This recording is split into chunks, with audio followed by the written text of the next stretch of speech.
Hi there. Many people respond to adverse circumstances like separation or divorce with a flood of strong emotions and a sense of uncertainty. Stay tuned because I'm going to give you 5 tips for resilience as you're going through separation and divorce. I'm Shulamit Bear Lev Tov, and I'm the founder and director of Compassionate Support for Stressful Times. You can call me Shula for short. So, it can be tough. Separation and divorce shakes up everything, your day to day routine, your sense of yourself, where you live, all those kinds of things. The good news is that in general, people adapt very well over time to life changing circumstances. And really, time is the secret in order for things to settle out and for people to feel more like themselves. I know that this happens because I've seen it in clients over and over again that you have the resources you need to get through this. You might be saying to yourself, oh my goodness, I'm overwhelmed. I don't. And it's true that you might not feel like you do because under stress, you kind of forget all the stuff you knew. You forget your skills, you forget what you know, you forget your strengths. So here are 5 reminders of things that you can do to help build your resilience. The first step is to make connections. Accepting help and support as it feels right and appropriate for you from people who care about you helps build your sense of resilience. If you choose the people you confide in carefully, they can be a great resource. Number 2, acknowledge that change is a part of life. So some change, as you know, feels good and some change feels bad. And with changes that you don't like, it might help to say, oof, this feels really bad. This is tough. I don't like it at all. And change is part of life. I can handle this. I deal with change all the time. This is a big change, but I can handle change. I can do this.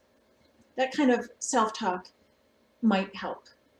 Tip number 3, make yourself a done list.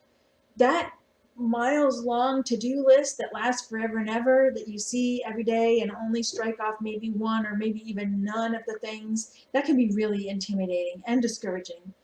But try turning the list on its head. Try at night making yourself a done list. This list should include everything you've accomplished that day, and even basic things like sleep and food and time with friends and rest are huge accomplishments when you're going through stressful times.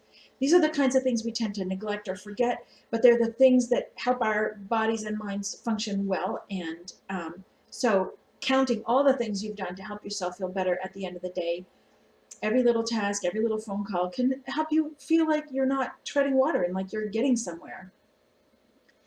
When the time is right, tip number 4, when the time is right, you might like to look for opportunities for self-discovery.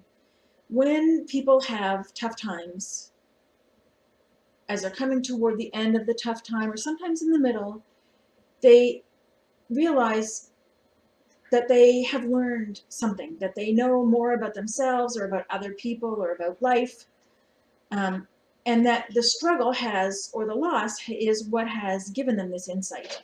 So, of course, it's important not to rush to this because it can feel like it's discounting the difficulties that you're having right now.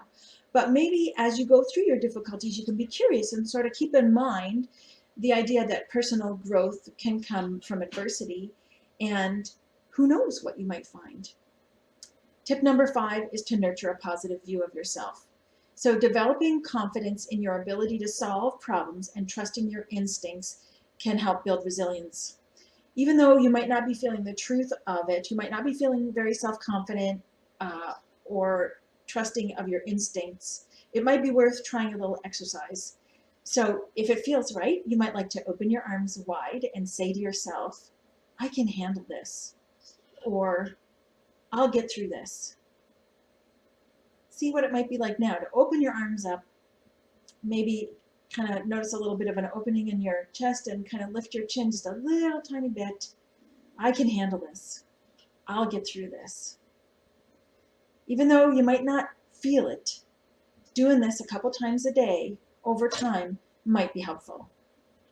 And it might be something you could try even when you're super worked up and you just can't see straight, to even stand up and spread your feet a little bit and open your arms wide and say this to yourself.